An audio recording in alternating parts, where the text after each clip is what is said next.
नमोस्तु महाश्री, नमोस्तु महाश्री, नमोस्तु महाश्री। तो महाश्री, एक ऑनलाइन प्रश्न आपके चरणों में प्रस्तुत कर रहा हूं। साक्षात गुरु वंदन की परम अभिलाषा, चातक मन है बड़ा ही प्यासा। मेरे हितोपदेशी गुरुवर के चरणों में श्रीमती शिल्पी अनुराग सोधिया एवं समस्त पाठशाला परिवार, गढ़ा कोटा और सभी बच्चों द्वारा आपके चरण कमलों में श्रद्धा पूर्वक नमोस्तु। गुरुदेव, प्रथम बार शरद पूर्णिमा के पावन अवसर पर पूज्य मां 105 पूर्णमती माता जी के समक्ष आचार्य गुरुवर की कथा हम सभी प्रस्तुत करने जा रहे हैं, इसलिए आपकी वात्सल्यमयी आशीष की आकांक्षा है। गुरुदेव, मेरा प्रश्न है, मिथ्यात्व को छोड़ना इतना कठिन क्यों है और हम मिथ्यात्व के भंवर में फंसे लोगों को कैसे बाहर निकालें? बहुत अच्छा सवाल है। सबसे पहले तो मैं उन्हें आशीर्वाद दे रहा हूँ कि उनका ये कार्यक्रम पूर्ण प्रभावना के साथ संपन्न हो। आपने पूछा है मिथ्यात्व को छोड़ना इतना कठिन क्यों है। मैं आप सबसे कहता हूँ, हमारे शरीर में या वस्त्रों में कोई गाढ़ा रंग लग जाता है तो उसे छुटाना सहज नहीं होता। होता है क्या? और रंग जितना पुराना होता है उसकी प्रगाढ़ता उतनी अधिक हो जाती है। तो ऐसे प्रगाढ़तम रंग को साफ करने के लिए हमें उतना ही प्रयास करना होता है। हल्दी का रंग तुरंत साफ हो जाता है, पर माजिष्ट का रंग बड़ा पक्का होता है, कपड़ा फट जाए पर रंग नहीं जाए। ऐसे ही मिथ्यात्व के संस्कार हमारे आप में, सब में जन्मांतरों से दबे पड़े। वो संस्कार इतने प्रगाढ़ हैं कि हमें हिलने नहीं देते। जब तक उन संस्कारों का हम प्रक्षालन नहीं करते तब तक हम अपने जीवन का उद्धार नहीं कर सकते। इसलिए जो अनादि से हम पर हावी है उसे नष्ट करने के लिए बहुत प्रबल पुरुषार्थ की जरूरत है।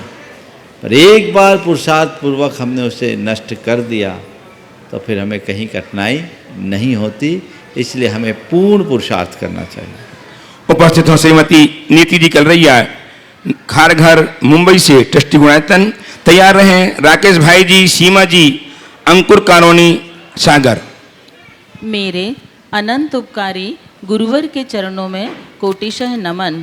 हे गुरुवर, जो व्यक्ति हमारी गलतियों को हमेशा याद रखता है और मौका ढूंढता रहता है कि कब बोलूं, कैसे उसको बोलूं, जिससे मन भी दुखी होता है, ऐसे व्यक्तियों से कैसे सावधान रखा जाता है? देखिए, जो आदमी हमेशा हमारी गलतियों को ढूंढते रहता है, ऐसे व्यक्ति से कैसे सावधान रहना चाहिए?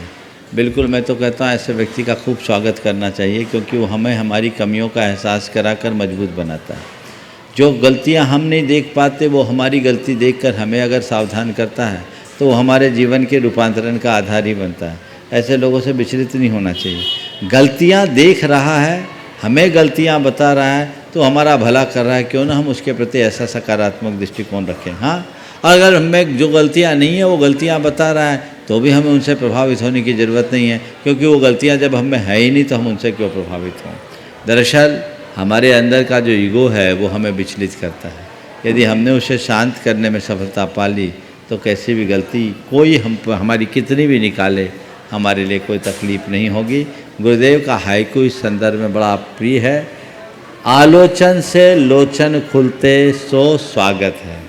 तो हमारी कोई आलोचना करता है तो आलोचना नहीं, हमारी आंखें खोलता है, इसलिए हमें उसका भी स्वागत करना चाहिए। उपस्थित हो श्रीमान राकेश भाई जी, सीमा जी, अंकुर कॉलोनी सागर से। तैयार रहे राजकुमार सतभैया, एडवोकेट सागर। नमस्ते महाराज जी। महाराज जी, कल के प्रवचन में आपने साधर्मी जनों से वात्सल्य भाव रखने का कहा था। मेरी शंका यह है महाराज जी कि समाज में ही जो लोग धर्म से विमुख हैं, समाज में ही महाराज जी जो लोग धर्म से विमुख हैं एवं अन्य धर्मों के जो लोग हिंसा में विश्वास रखते हैं तथा हिंसा के ही उपदेश देते हैं, ऐसे लोगों के प्रति क्या भाव रखना चाहिए? समाज में जो धर्म से विमुख है और अन्य धर्मों के लोग जो हिंसा की शिक्षा देते हैं। हिंसा की। जी। देखिए, अगर वो व्यक्ति सुधरना चाहता है तो उसकी अंतिम सीमा तक हमें सुधारने की कोशिश करनी चाहिए, उन्हें सही मार्गदर्शन देने का प्रयास करना चाहिए, और बहुत संभव है कि ऐसा व्यक्ति कभी भी बदल जाए। हमें उसको लेकर हताश नहीं होना चाहिए। और जो व्यक्ति हमें सुनने को तैयार नहीं, जो व्यक्ति हमारी बात मानने को तैयार नहीं, उन व्यक्तियों के प्रति हमें माध्यस्थ भाव धारण कर लेना चाहिए। उपस्थित श्रीमान राजकुमारी जैन भैया नमस्ते महाराज जी। महाराज जी, आज के समय में हर स्तर पर महिला सशक्तिकरण के काम हो रहे हैं, महिलाएं सशक्त भी हो रही हैं। महाराज जी, ऐसी सशक्त और सुशिक्षित महिलाओं के साथ जीने के लिए पुरुषों को किस प्रकार से तैयार रहना चाहिए? अगर साफ शब्दों में बोलूं तो महिला सशक्तिकरण का मतलब महिला में चंडी और दुर्गा का अवतार है, और चंडी और दुर्गा को सामने रहते हुए पुरुषों को महिषासुर नहीं बनना चाहिए, तभी वो अपने आप की सुरक्षा कर पाएंगे। चलिए। महाराज जी। उपस्थित श्रीमान राजकुमारी जैन एडवोकेट सागर से, और तैयार हैं श्री सुप्रिया देवनजी जैन इंदौर। नमस्ते। महाराज जी, मनुष्य एक सामाजिक प्राणी है।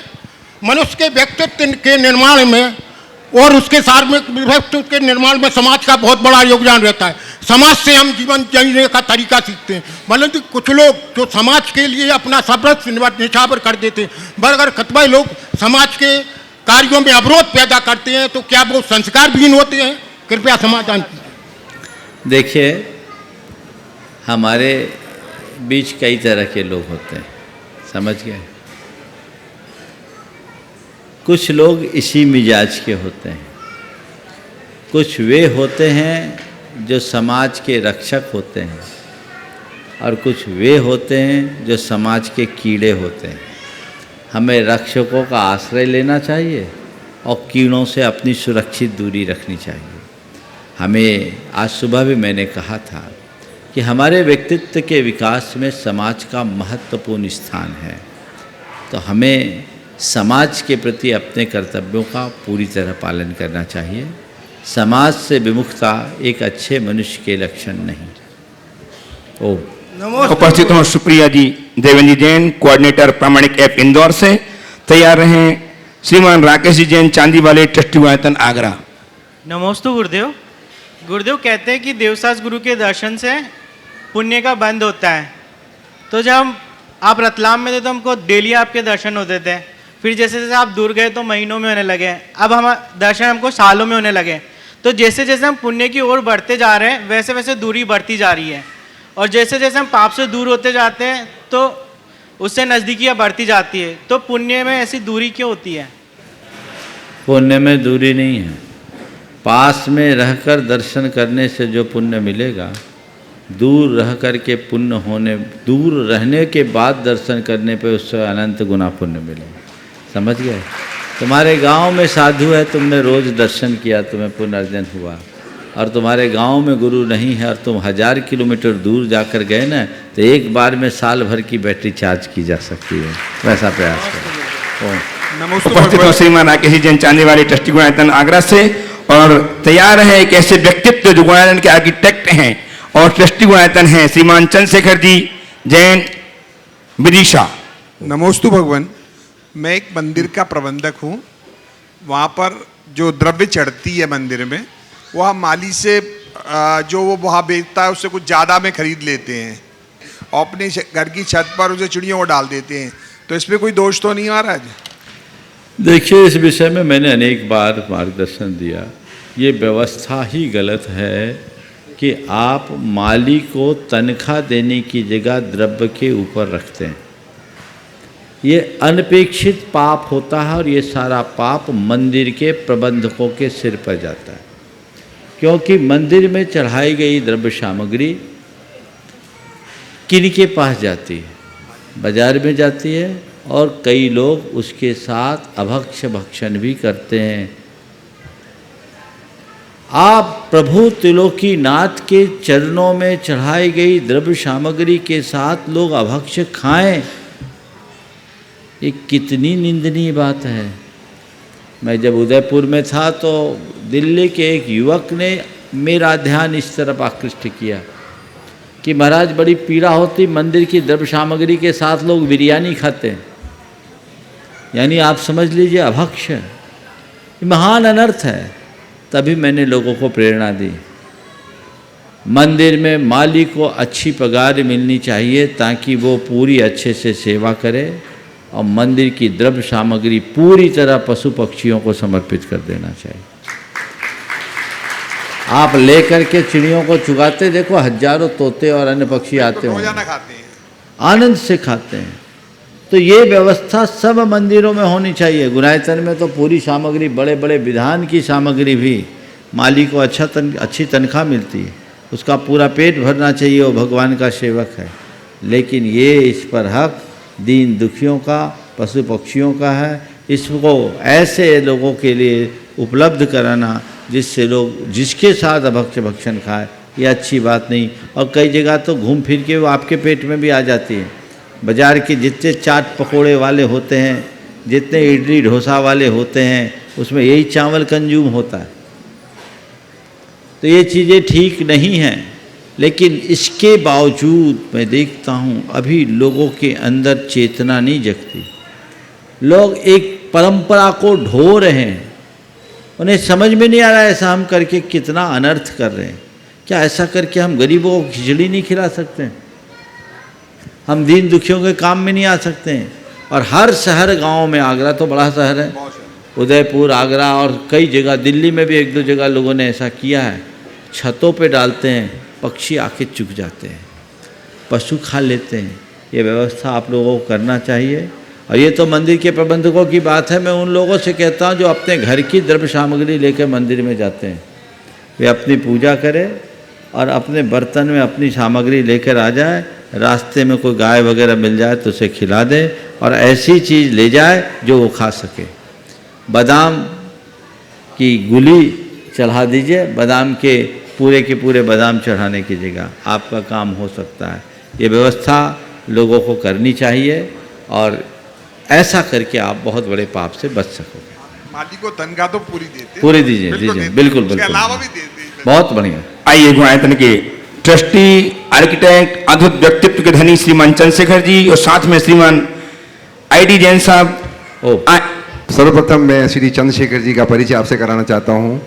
श्री चंद्रशेखर जी गुणायतन के आर्किटेक्ट हैं। आर्किटेक्ट ही नहीं, ट्रस्टी तो हैं ही, साथ से पूरी परिकल्पना प्रारंभ से लेकर अब तक कदम कदम पर कितने परिवर्तन हुए हैं, सभी परिवर्तनों को करते हुए आज इस रूप में इस गुणायतन को लेकर आए हैं।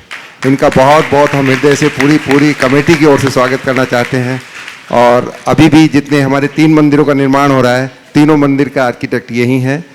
हर चीज़ की परिकल्पना करना, पत्थर का चयन, हर चीज़ में इनकी पूरी साझेदारी होती है और पूरा अपना समय देते हैं और जब भी आवश्यकता पड़ती है साइट पर आते हैं। बहुत बहुत हम आपका स्वागत करते हैं चंद्रशेखर जी, बहुत बहुत स्वागत करते हैं। स्वागत करने के लिए श्रीमान शैलेंद्र जी जैन, मुख्य प्रशासनिक अधिकारी गुणायतन, और श्रीमान CFO गुणायतन सुनील जी, उनका सम्मान कर रहे हैं। आप तालियां लगातार बजती रहें।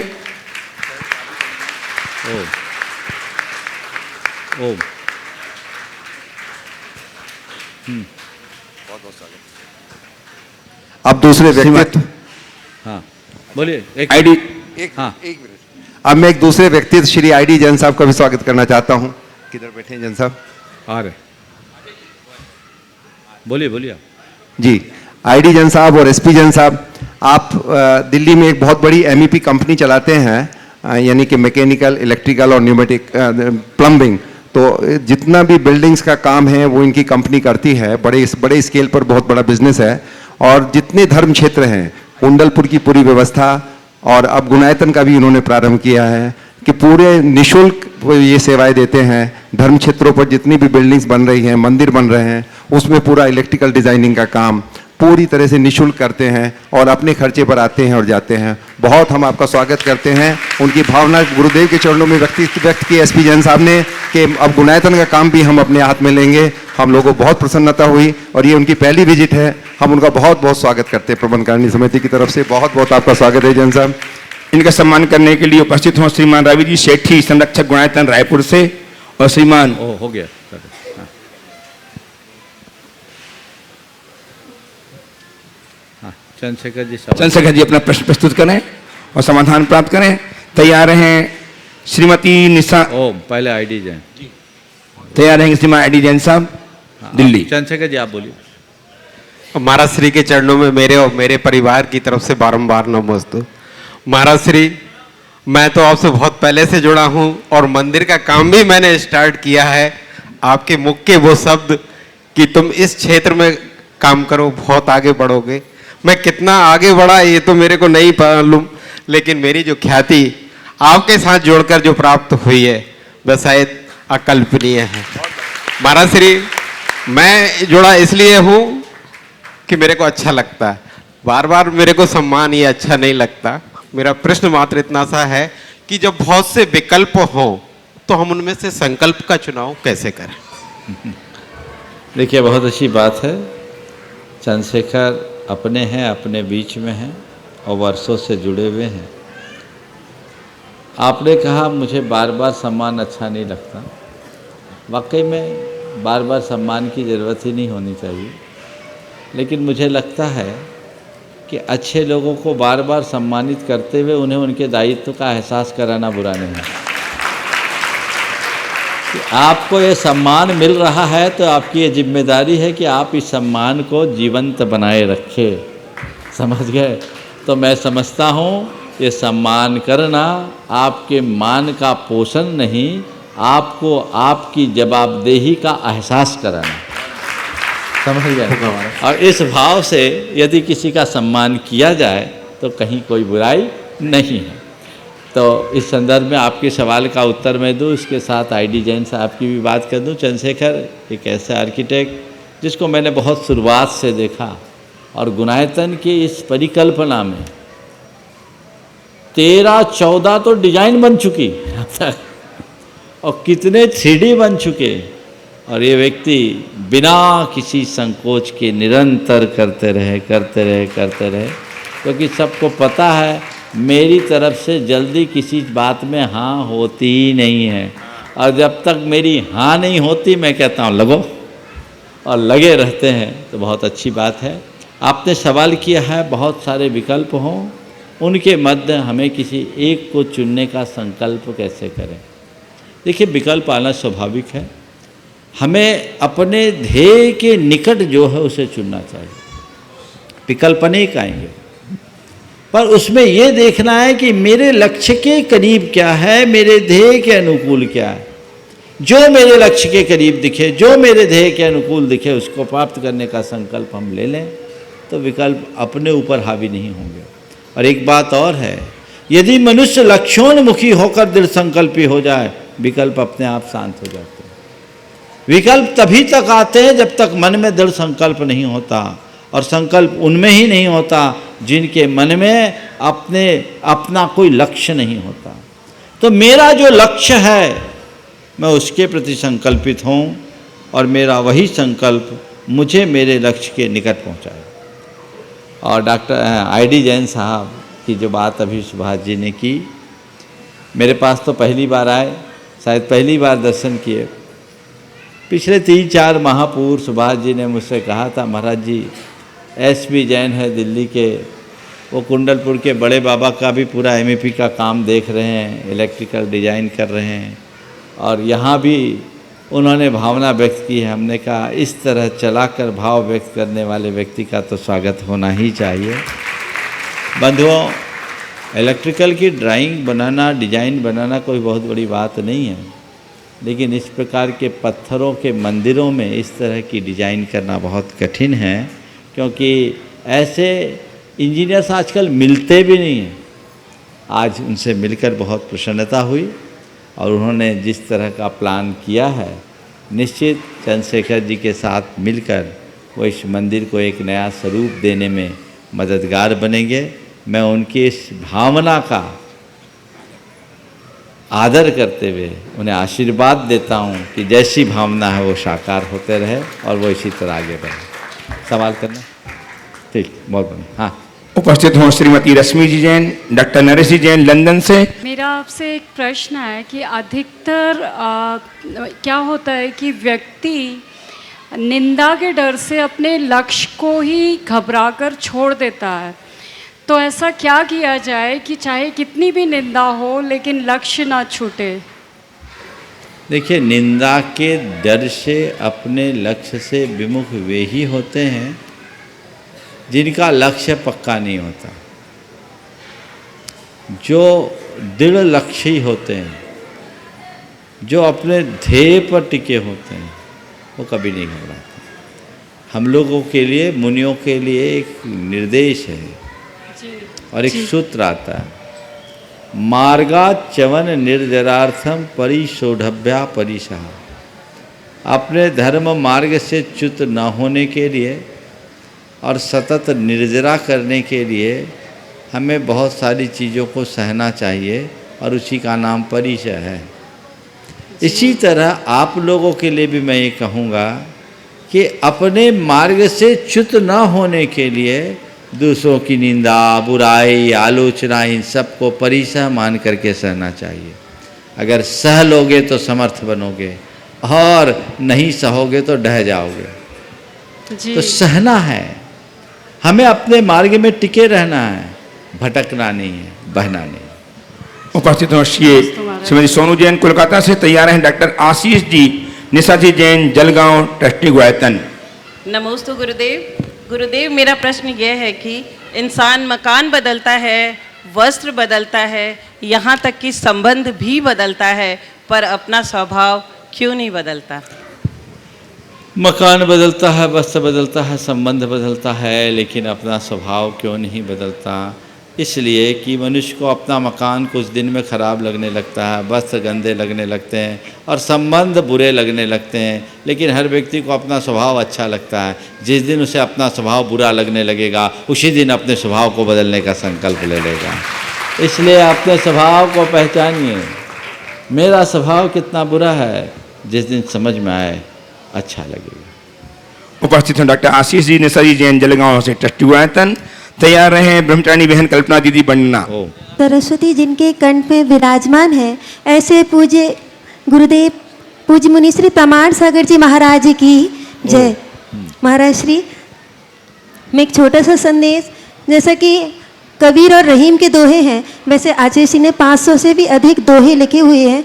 उनमें से 50 दोहे जो कि विद्या दोहावली के नाम से मैंने पढ़े हैं। तो आप सभी लोग जब भी अपनी जर्नी वगैरह करते हैं तो उसमें उन दोहों को लगाएं, तो आपको बहुत अच्छा लगेगा और गुरुजी की भाव का भी आपको पता चलेगा। महाराज श्री, मेरा प्रश्न यह है कि एक व्यक्ति जो कि शमशान से होकर निकल रहा था, तो उसने देखा कि सोचता है कि ये मुर्दा कितने शांति से सो रहा है। तो उस मुर्दे से आवाज़ आई कि जब मैंने जान गंवाई है तब जाके शांति पाई है। तो महाराज जी, क्या मरने से शांति मिलती है? और सामान्य व्यवहार में भी देखा जाता है कि लोग कहते हैं कि मर जाते तो अच्छा होता, तो किसी भी समस्या का ये समाधान होता है मर जाना? महाराज जी, ये धारणा ठीक नहीं है, आप इसको थोड़ा सा।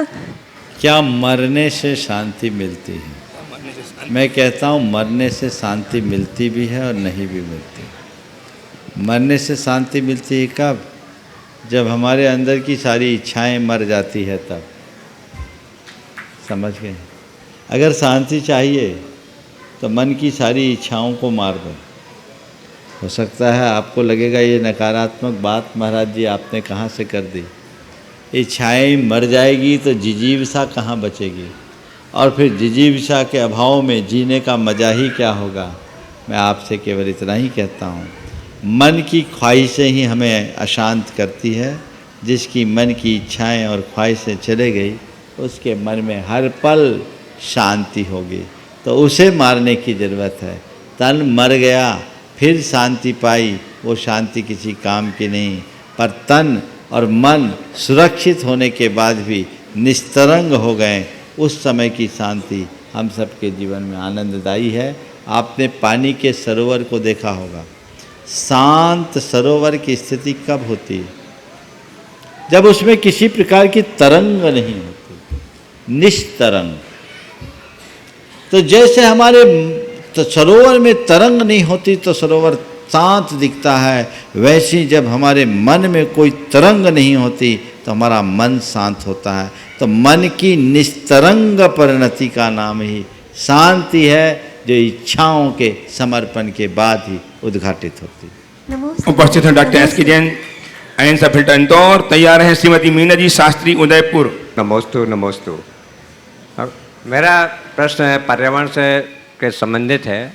एक्चुअली भी कुछ दिन पहले मैं किसी के संपर्क में आया और वो एक श्रावकों का एक ग्रुप है जो कि वृक्षारोपण, हरियाली, इसको वो हिंसा का कार्य बांध करके अपने कैंपस में नहीं करता है और पूरे कैंपस में सीमेंटेड करके ज़मीन को पूरा पक्का बना देता है, जिससे कि जो पर्यावरण चक्र है वह बाधित हो रहा है, क्योंकि बारिश का जल ज़मीन में नहीं जा पाता और उनके कैंपस से पर्यावरण में तरह तरह के प्रदूषण किए जा रहे हैं।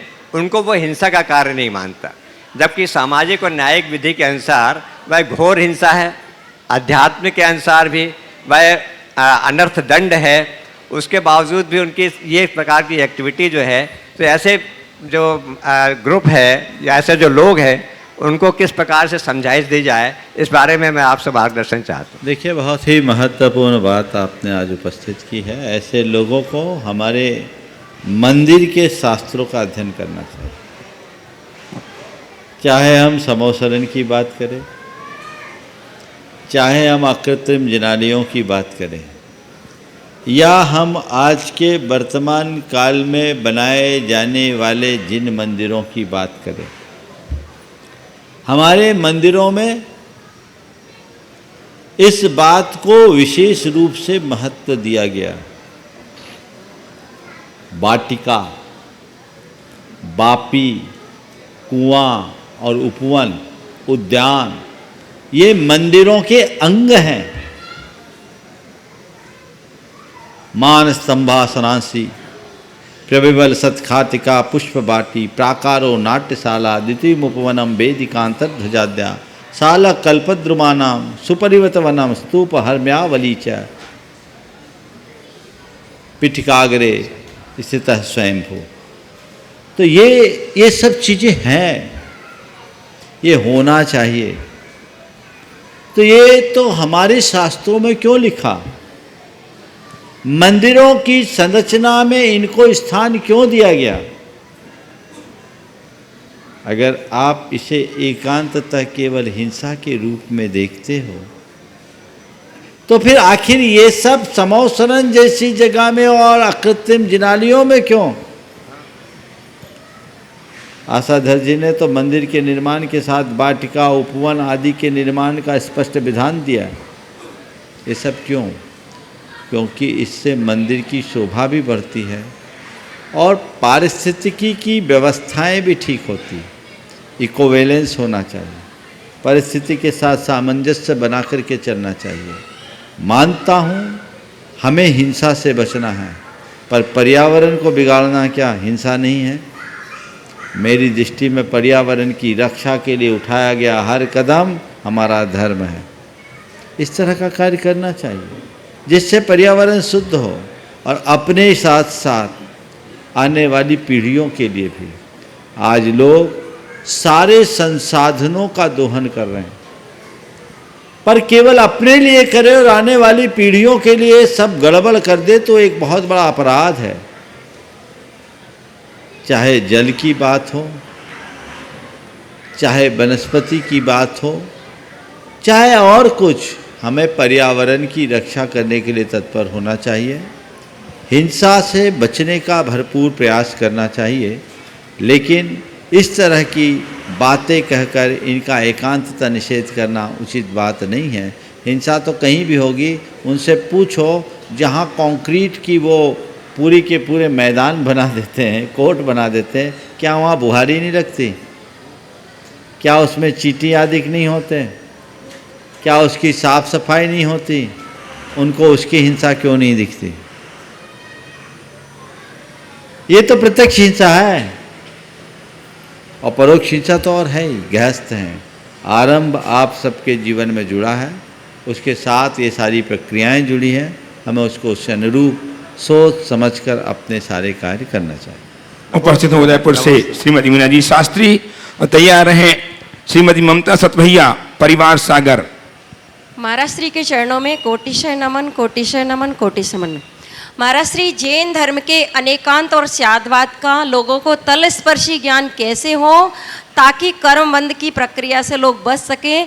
पर्युषण पर्व में लोग सारे विद्वान हर जगह जाते हैं और 10 धर्म की प्रक्रिया समझाई जाती है, तत्वार सूत्र के बारे में बताया जाता है, तत्वार सूत्र की सारी ट्रेन चला दी जाती है 10 दिन, लेकिन लोगों को इतना समझ में नहीं आता है। तो महाराज जी, मैं जानना चाहती हूँ क्या 1 अध्याय 2 अध्याय का ज्ञान कराना पर्याप्त है या सारा? ज्ञान कराना पर्याप्त है, 1 अध्याय और 10 अध्याय जितना संभव उतना करें। जहाँ तक अनेकांत और शादवाद को हर व्यक्ति के लिए हृदयग्राही बनाने की बात है, तो मैं कहता हूँ अनेकांत और शादवाद की बहुत गहरी विवेचना की जरूरत नहीं है, बस केवल व्यवहारोपयोगी व्याख्या कर देना मात्र पर्याप्त है। और उसके लिए ही और भी, ये 2 शब्द ही अपने आप में पर्याप्त है ना, ज़्यादा कुछ कहने की जरूरत नहीं है। ही में झगड़ा है और भी में समन्वय है, बस एकांत ही का द्योतक है, अनेकांत भी का।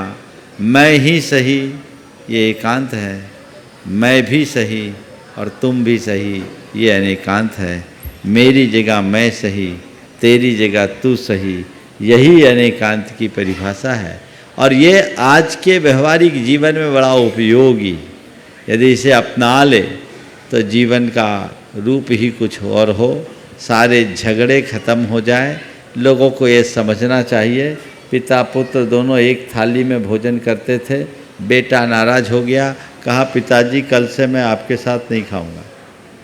पिता पुत्र दोनों एक ही थाली में भोजन करते थे, बेटा नाराज़ हुआ, कहा पिताजी कल से आपके साथ मैं नहीं खाऊंगा। पिता ने वक्त की नज़ाकत को समझा, कहा ठीक है बेटा तू मेरे साथ मत खाना, मैं तेरे साथ खा लूँगा। बस यही अनेकांत। इतनी सी सोच मनुष्य के मन में आ जाए, उसके सोच में इतनी लोच प्रकट हो जाए तो जीवन का रूप ही कुछ और हो जाए। हम लोग बातें बड़ी करते हैं, व्यवहार छोटे, व्यवहार को बड़ा करें। श्रीमती ममता जी सतभैया परिवार सागर से उपस्थित हों। तैयार हैं रितेश जैन गुणायतन।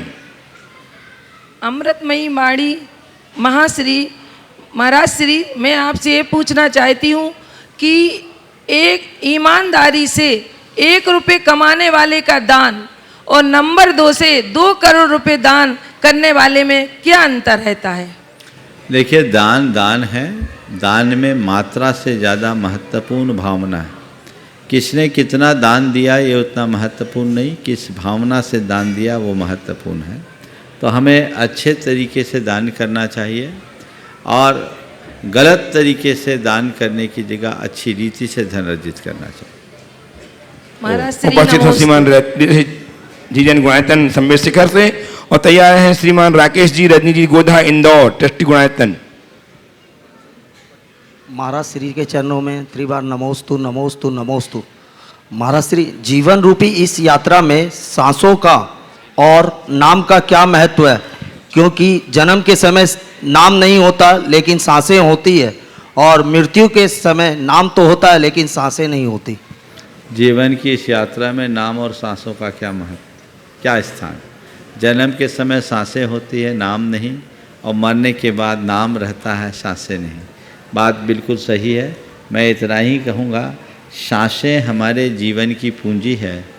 बहुत ध्यान से सुनना, सांसें हमारे जीवन की पूंजी है और नाम उस पूंजी की कमाई। हम सांसों की पूंजी लेकर अपना जीवन ऐसा जिए कि पूंजी खत्म होने के बाद भी हमारी कमाई बनी रहे और नाम अमर बन जाए तो जीवन धन्य है। इंदौर से श्रीमान राकेश जी रजनी जी गोधा ट्रस्टी गुणायतन उपस्थित हों। तैयार हैं ब्रह्मचारिणी बहन दीदी बीणा जी नौगांवा से। इच्छाओं पर सर्वत विजय प्राप्त कर मोक्ष मार्ग प्रशस्त करने वाले 108 श्री प्रमाण सागर महाराज चरणों में कोट कोट नमन। पूज्य 108 श्री हरिहर सागर महाराज जी को कोट कोट नमन। बोलो। हाँ महाराज श्री, इच्छाओं पर जब पूर्ति हो जाती है तो लोभ बढ़ता जाता है घर परिवार में समाज में, इसी तरह जब इच्छा पूरी नहीं होती तो क्रोध बढ़ता जाता है, लेकिन जब इच्छा अनिच्छा में कन्वर्ट हो जाती है तो वो बीतरागी संत बन जाता है। तो महाराज श्री हम घर परिवार समाज में रहते हुए इच्छा को अनिच्छा में कन्वर्ट कैसे करें? सब तो आपको पता है। इच्छा की पूर्ति में लोभ, इच्छा की पूर्ति में बाधा होने पर क्रोध और अनिच्छा होने पर मन में संतोष जगता है, संतत्व जगता है। आपने पूछा है इच्छा को अनिच्छा में कैसे बदले। अपने अब तक की इच्छाओं की पूर्ति और उसके साथ किए गए पूर्ति के प्रयत्नों की समीक्षा कर लो, अपने आप इच्छा अनिच्छा में बदल जाएगी। आत्मनियंत्रण से ही हम अपने मन में संतोष को जगा सकते हैं। संयम चाहिए। मनुष्य धीरे धीरे संयम का अभ्यास बढ़ाए तो अपनी इच्छा को बखूबी अनिच्छा में बदलने में समर्थ हो सकता है। नमस्ते महाराज श्री। उपस्थित हो ब्रह्मचारी बहन वीणा दीदी नौगांव राजस्थान से, तैयार हैं उमंग जैन भीलवाड़ा से। शुद्ध ज्ञान रूपी गंगा में स्नान करने वाले मुनिवर श्री के पावन चरणों में कोटि कोटि नमन। मुनिश्री आचार्य उमा स्वामी महाराज ने तत्वार्थ सूत्र में पहले ही सूत्र में दिया है कि सम्यक दर्शन ज्ञान चारित्राणि मोक्ष मार्ग। हाँ, और आचार्य श्री ने दिव्योपदेश में भी बताया कि जब सम्यक दर्शन ज्ञान और चारित्र अंगीकार ना करो तो जीवन निरर्थक है। मुनिश्री कोई चारित्र अंगीकार करना चाहता है लेकिन उसके कौन से कर्म का उदय है कि वो चारित्र को ग्रहण नहीं कर पा रहा है, और ऐसी कौन सी विशुद्धि बढ़ाएं कि वो चारित्र ग्रहण कर।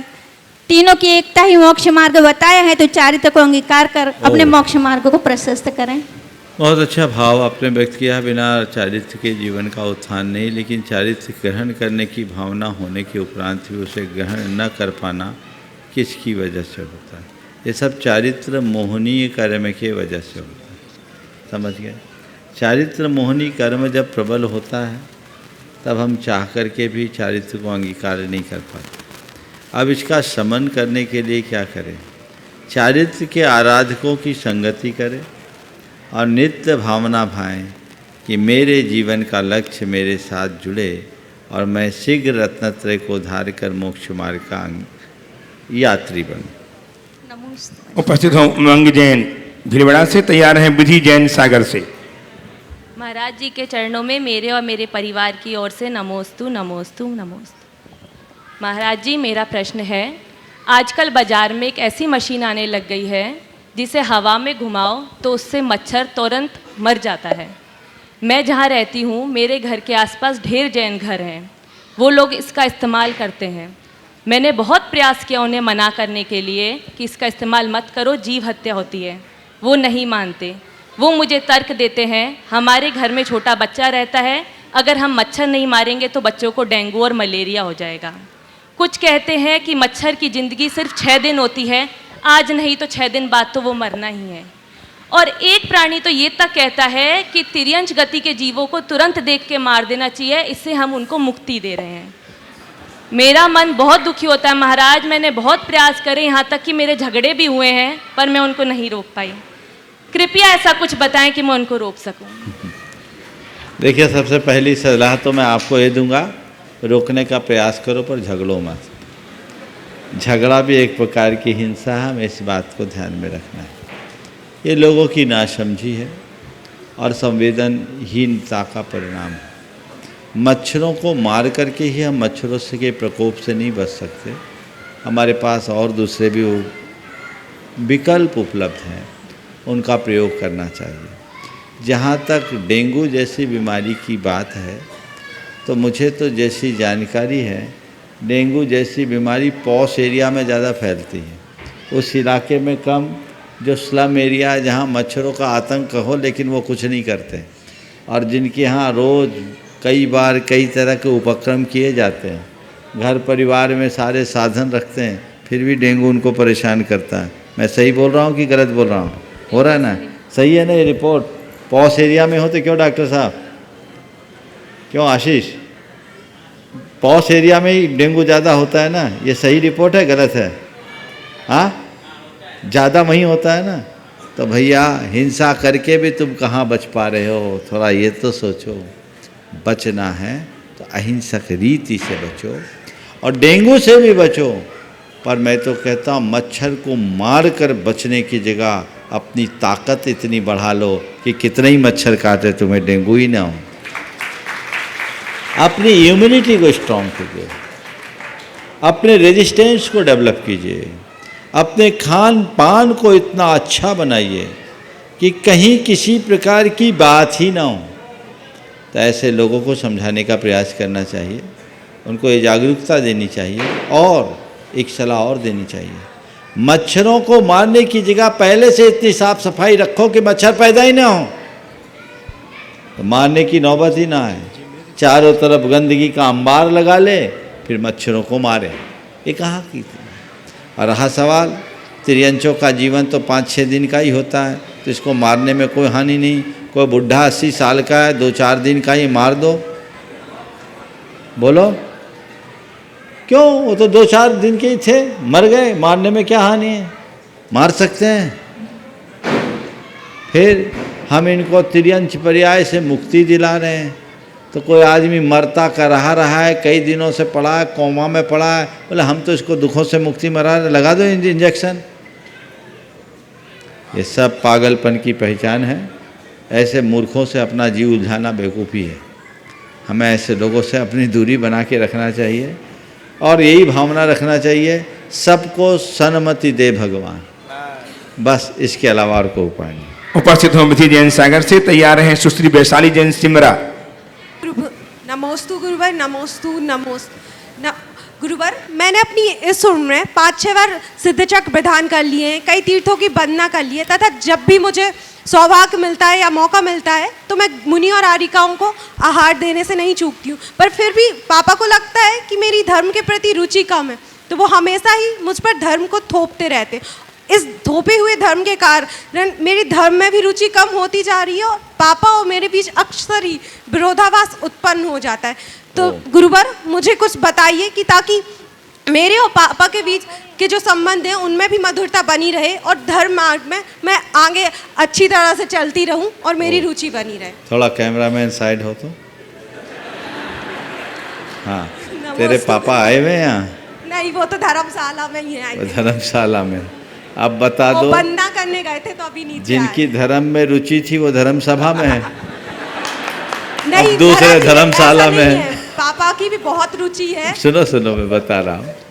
पहली बात तो मैं तुम्हारे पापा से ये कहना चाहूँगा, आप उपस्थित नहीं है लेकिन बात तो पहुँच ही जाएगी। आज के समय में बच्चे धर्म कर रहे हैं न कर रहे हैं ये न देखें, अधर्म नहीं कर रहे हैं, यही अपने जीवन के लिए बहुत बड़ी उपलब्धि है। बच्चे कितना धर्म कर रहे हैं ये मत देखो, मैं सभी को सलाह दे रहा हूँ, वो अधर्म न करे इतनी सावधानी रखो। अधर्म से बचे रहना ही तुम्हारा सबसे बड़ा धर्म है। पर मुझे लगता है तुम्हारे पापा तुम्हारे कुछ ज़्यादा शुभचिंतक हैं। वो सोचते होंगे पूजा विधान आहार दान आदि करती है तो बहुत छोटी बात है, और आगे बढ़ जाए आरिका बन जाए तो मैं तर जाऊंगा। कहीं ऐसा उनका सोच हो तो ये तुम्हारे लिए तो अच्छा ही है। अगर तुम्हारा भविष्य अच्छा हो और तुम्हारे मन में ऐसी उमंग जग जाए तो तुम्हारा तो बेड़ा पार हो जाए, भाव का उद्धार हो जाए। इसलिए माँ बाप को चाहिए कि बच्चों को ज़रूरत से ज़्यादा हिदायतें न दें, धर्म के प्रति जागरूक करे पर धर्म थोपे नहीं। और बच्चों को चाहिए कि माँ बाप की हिदायतों को कभी गलत ना माने, उन्हें बहुत सकारात्मक ढंग से ले, उसे सहज रूप से स्वीकार ले। ये सोचे कि मेरे माँ बाप मुझे जो कुछ कह रहे हैं वो मेरे हित के लिए कह रहे हैं, वो मुझे और अच्छा करने के लिए कह रहे हैं। जैसे आप अपनी पढ़ाई के क्षेत्र में जितना पढ़ते हो उतने में संतोष रखते हो कि और अच्छा से अच्छा करना चाहते हो। मेरा परफॉर्मेंस तुम्हारे परफॉर्मेंस को बेहतर करने के लिए अच्छा करने के लिए कोई कहता है तुम्हें बुरा लगता है? तो जब तुम्हारी पढ़ाई लिखाई और कैरियर के संबंध में तुम्हारे परफॉर्मेंस को अच्छा करने के लिए कहने पर तुम्हें बुरा नहीं लगता, तो तुम्हारे कैरेक्टर को अच्छा करने के लिए कोई तुम्हें प्रेरणा दे, बुरा क्यों लगता है? बोलो, क्यों लगता है बुरा? बुरा नहीं लगना चाहिए, क्योंकि वो मेरे भले के लिए कह रहे, इसमें मेरी भलाई है। तो मैं अपना कैरियर दिखता है, कैरेक्टर भी दिखना चाहिए। माँ बाप अगर कुछ कहते हैं तो हमारे कैरेक्टर के लिए कहते हैं, हमें ये ध्यान रखना चाहिए। धन्यवाद। उपस्थित हैं सुश्री महाराज जी, नमोस्तु। वैशाली जैन सिमरा से तैयार हैं श्री प्रकाश चंद जी जैन सुखी सेवनिया भोपाल वादन के ट्रस्टी। नमोस्तु गुरुदेव, नमोस्तु नमोस्तु। मेरे और मेरे परिवार की ओर से आपको नमोस्तु नमोस्तु नमोस्तु। गुरुदेव, विदेश में रहने वाले व्यक्ति जल्दी सक्सेस कैसे प्राप्त कर लेते हैं, जबकि भारत के व्यक्ति जल्दी सक्सेस प्राप्त नहीं कर पाते हैं और उनके पास धार्मिक संस्कार ज़्यादा होते हैं और विदेश में कम होते हैं, फिर भी उन्हें सक्सेस जल्दी मिल जाती है, ऐसा क्यों होता है? विदेश में ज़्यादा डिप्रेशन है कि भारत में ज़्यादा डिप्रेशन, थोड़ा पता करके आओ। भारत में नहीं, आंकड़े नहीं है तुम्हारे पास, थोड़ा आंकड़ा पता करना। जिसे हम सक्सेस कहते हैं ऊपर की सफलता है, और संपन्नता और संप्रभुता को ही अगर हम सफलता मानते हैं तो भी मुझे कोई आपत्ति नहीं। विदेश में ये जल्दी इसलिए मिल जाता है क्योंकि वहाँ माहौल है, और भारत में ऐसा इसलिए नहीं मिल पाता क्योंकि यहाँ माहौल की कमी है। जिस दिन हम भारत में भी अच्छा वातावरण बना देंगे सफल होंगे। तुम्हारा सवाल बहुत अच्छा है, लेकिन नंबर लास्ट में आया है। इस प्रश्न के साथ एक दूसरा प्रश्न था जिसे मैं आज खुद उपस्थित कर रहा हूँ, उत्तर कल दूंगा। एक बच्चे ने जयपुर में मुझसे पूछा था कि भारत के लोग में इतना अधिक धर्म है लेकिन फिर भी भारत इतना संपन्न नहीं, और दुनिया के अन्य देशों में जहाँ लोग धर्म को अपेक्षाकृत कम करते हैं फिर भी वहाँ इतनी ज़्यादा सफलता क्यों? इसका कारण क्या धर्म हमारी संपन्नता में बाधक है? ये सवाल एक युवक ने जयपुर में उठाया था 2015 में। आज फिर से तुम्हारे सवाल के साथ मैं उस सवाल को खड़ा रखता हूँ, कल उस पर उत्तर दूंगा कि उसके पीछे क्या दृष्टिकोण होना चाहिए। हाँ, उपस्थित श्रीमान प्रकाश चंद जी जैन सुखी सेवनिया भोपाल ट्रस्टी गोयतन।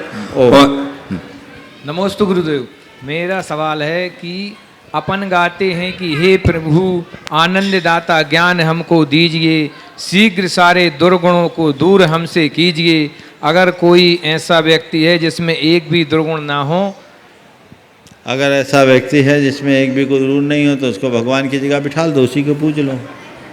बस संसार में यदि कोई ऐसा हो जिसके पास एक भी दुर्गुण नहीं है तो वह केवल भगवान है, और हमें भगवान को भगवान की तरफ रखना चाहिए। इस प्रकार आज के इस सत्र को परम पूज्य गुरुदेव के चरणों में नमन अर्पित करते हुए यहीं पर विराम दे रहा हूँ।